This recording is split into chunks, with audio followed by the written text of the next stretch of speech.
Bismillahirrahmanirrahim. Assalamualaikum warahmatullahi wabarakatuh. Ibarat Allah yang kami muliakan, menurut BMKG Indonesia dan juga para pakar gempa dari luar negeri mengatakan Indonesia punya peluang mengalami gempa, apalagi Jawa yang memiliki 2 sesar raksasa di Jawa ini, termasuk di Jabodetabek sampai ke Cirebon, kemudian di daerah Jawa Timur termasuk Jogja, itu ada sesar yang sangat besar, ditambah beberapa sesar lainnya. Ini kalau terjadi gempa yang dahsyat, diperkirakan sampai 9,5 skala Richter. Akan seperti apa nasib kita ke depan? Allahu a'lam.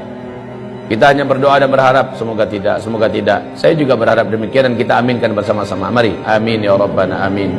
Kulali, seorang pakar gempa Australia, baru saja menyampaikan bahwa dari Selat Sunda sana, dari Pandeglang, ada potensi gempa di dataran dangkal. Dan ini yang paling dikhawatirkan, Pak. Ini bisa menimbulkan tsunami setinggi 57 meter. Tsunami ini akan mengejar sampai seluruh Banten sampai ke Jakarta. Kalau 57 dari sana sampai Jakartanya sisanya 15 meter ketinggiannya. Apapun itu kita aminkan lagi, semoga tidak pernah terjadi. Amin. Tapi mereka bicara bukan orang-orang bodoh. Mereka adalah pakar dan ahli. Ketika mereka memperingatkan, maka layak untuk kita mengambil kesiagaan. Saya hanya sarankan pada kita yang mampu menghentikan bencana yang sudah diprediksi perkiraannya hanyalah Allah Subhanahu wa taala. Kalau begitu, ambil cara bagaimana Allah bisa mengalihkan atau menghentikan rencana bencana yang akan terjadi itu. Caranya gimana? Nabi sudah kasih tunjuk kepada kita. Pertama, lakukan taubat massal. Indonesia harus bertaubat. Dari apa bertaubat? Indonesia harus umumkan taubat ini kepada Allah Subhanahu wa taala, pemerintahnya, ulamanya, ya. Apa yang harus masyarakatnya diajak? Yang diajak taubat itu adalah negara Indonesia ini dengan rakyatnya. Satu, hentikan menzalimi para alim ulama. Gus Nur hari Kamis tanggal 27 Oktober, dia menerima hari Kamis itu surat panggilan, statusnya sebagai tersangka. Gus Nur menyampaikan dalam bentuk video, dia sampaikan, silakan laporkanlah. Sekarang saya sudah tersangka. Paling-paling saya hanya ditangkap, dipenjarakan. Atau mungkin bisa jadi saya dibunuh. Terserah kalian mau buat apa. Saya tidak ada takut. Tapi ingat oleh kalian, Allah Maha bangun. Allah Maha membalas. Allah Maha hidup. Allah pasti akan melakukan apa yang akan dilakukannya kepada kalian. Catat oleh kalian katanya. Mulai jam ini, dari detik ini juga, kalian catat semua. Kalian akan menyaksikan hal-hal yang tidak pernah kalian inginkan selama ini. Ditindaklanjuti oleh Polda Palu. Yang gempa besar besoknya, maghribnya. Jadi hanya selang 24 jam terjadi gempa besar di Palu sana. Anehnya, semua rumah bangunan gedung yang ada di sekitar rumahnya dan pesantrennya Gus Nur yang ada di Palu hancur, tapi gedung dan rumahnya, pesantrennya Gus Nur utuh seutuh-utuhnya, berdiri kokoh, rapi serapi-rapinya, sebelah-sebelahnya rata. Masya Allah, Allah kasih lihat. Bahkan kantor Polda yang ada pun tenggelam oleh tsunami. Tidak sedikit jumlah para aparat yang sampai hari ini belum ketemu. Ya Rabb, jangan sakiti ulama. Saya sudah sampaikan kepada pemerintah negeri Republik Indonesia tercinta ini. Anda berutang ke sana kemari dengan harga dan angka yang sudah sangat gila-gilaan. Dan ini membahayakan untuk NKRI ke depan. Sekarang mau Anda tambah utang berapa? Silakan tambah. Anda bangun di sana sini. Tapi dengan perilaku Anda menyakiti para alim ulama. Mereka wali-wali Allah di muka bumi ini. Mereka kekasih-kekasih Allah di muka bumi. Allah ratakan semua. Allah habisi semua yang kalian bangun. Bahkan nyawa kalian pun tidak akan terselamatkan. Ingat ini baik-baik, wahai para penguasa. Anda tak lama berkuasa, hidup Anda juga tidak lama di muka bumi ini. Jika para alim ulama tidak Anda perlakukan dengan mulia. Ibarat Allah yang kami muliakan. Tidak ada rezim yang ada dalam sejarah lalu menentang para pembawa-pembawa dakwah, melainkan rezim itu akan berakhir dengan tragis. Baca sejarah, buka Al-Quran, buka sejarah. Bagaimana setiap rezim yang berani menentang pembawa-pembawa dakwah dengan tragis. Wa kadzalika ja'alna likulli nabiyyin aduwwa syayatinal insi wal jin. Musuh-musuh dakwah ini adalah setan-setan manusia dan setan-setan jin.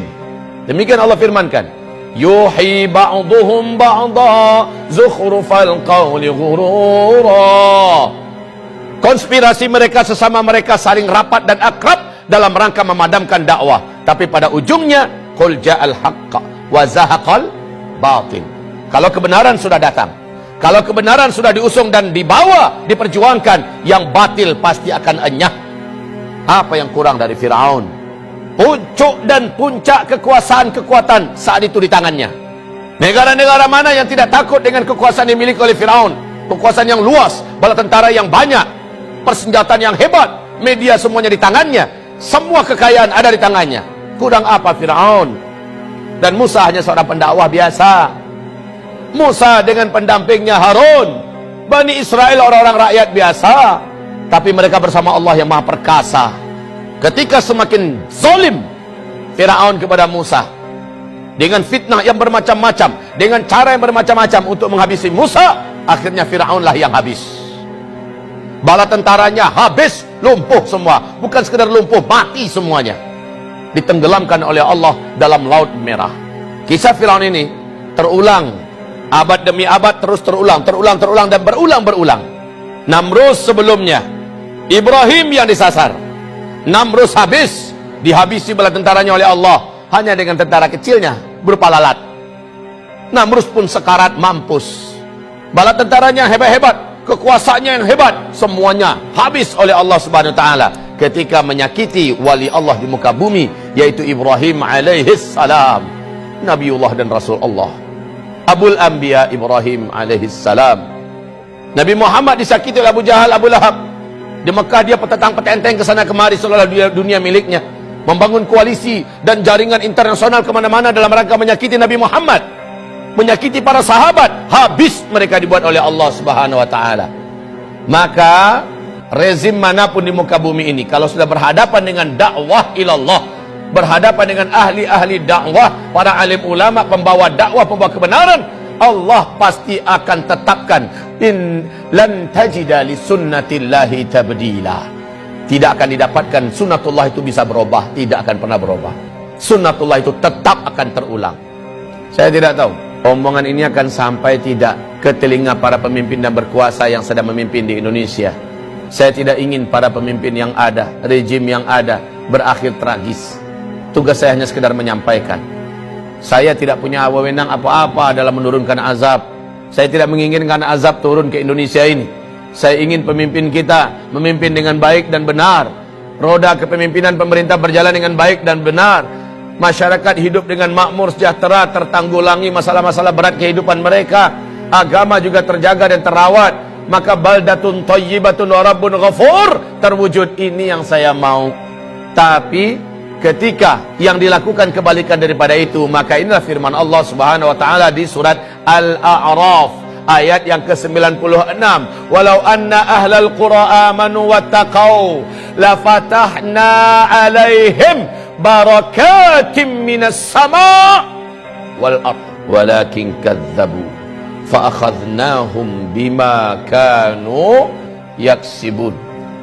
Kalaulah suatu negara, suatu bangsa, penduduknya benar imannya kepada Allah dan mereka melaksanakan perintah-perintah Allah, meninggalkan larangan-larangan Allah dan Rasulnya, la fatahna alaihim barakatim minas sama'i wal ard, pasti kami bukakan selebar-lebarnya pintu-pintu barakah dan kebaikan dari langit dan juga yang keluar dari bumi. Walakin, tetapi sayang, kadzabu, mereka mendustakan, mereka melawan dan menentang. Fa akhadnahum bima kanu yaksibun, kami siksa mereka. Fa akhadnahum bima kanu yaksibun. Kapan siksaan itu? Afa amina ahlul qura ayatiyahum ba'suna bayata wa hum naimun. Apakah mereka merasa aman ketika dosa sudah dibuat di mana-mana, maksiat sudah dilakukan di mana-mana? Mereka masih merasa aman daripada siksa dan azab kami yang datang kepada mereka baghtatan, tiba-tiba. Wahum naimun, mereka sedang di rumah-rumah mereka. Mereka